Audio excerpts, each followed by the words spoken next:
oh my God, it's like 92% of all of these 300,000 keywords got one click all year, and I'm ignoring them all?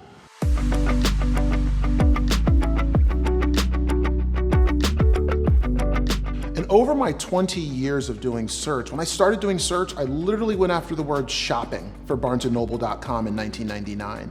It's like people don't search that way anymore. People have really changed the way they search, and they use more words than ever. And I think that today, an agency or a client even, doesn't matter whom, they need to find a way to understand all the different ways people are searching. And I think the biggest problem for us was most of the tools we were using were only capturing a fraction of the keywords that people were searching for. And we knew that there was this long tail that those tools didn't even have. So we defaulted to saying, well, at least for paid search, Google has to show me what those words are. So we started pulling all those words. And when you pulled them, you would go, oh my God, there's 200,000 words here for this one client. How am I going to boil that down into something more manageable? And that's how we started working with big data, is because we said, well, we have to look at all 200,000 words. We can't look at 2,000 or 1,000 anymore and think we somehow have done our job. And it was breaking down across all these keywords. How many of them only got one click all year? And you go, oh my God, it's like 92% of all of these 300,000 keywords got one click all year, and I'm ignoring them all?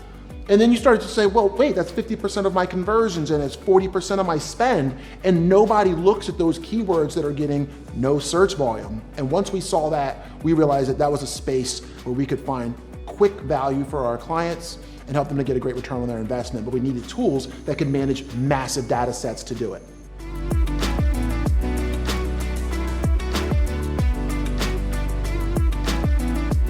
My job is fundamentally changed by having access to the partner API.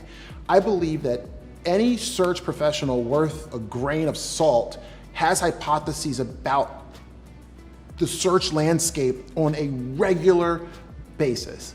Every day I wonder if, and my I wonder ifs have now become answers. In the same time that I think about it, I'm able to say, oh, that is or isn't true.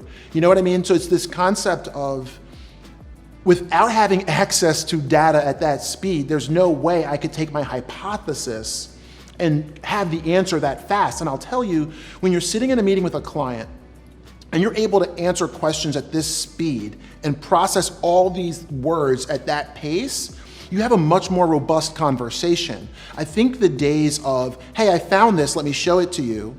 Client goes, oh, I got questions about that. Okay, let me get back to you in a week.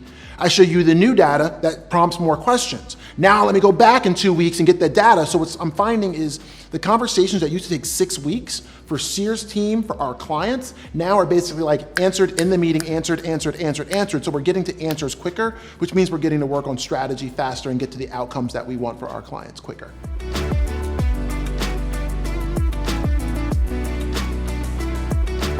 So the partnership between Authority Labs and Seer is actually really a close partnership. We talk regularly. We really want to understand what's driving these requests. We want to understand what the use case is. Why is this so important? What are you doing with the data so that we can understand that it's not just a voice on the phone or an email that's saying, hey, we need this data quickly. We want to understand why. And that helps us provide better support to Seer and other customers.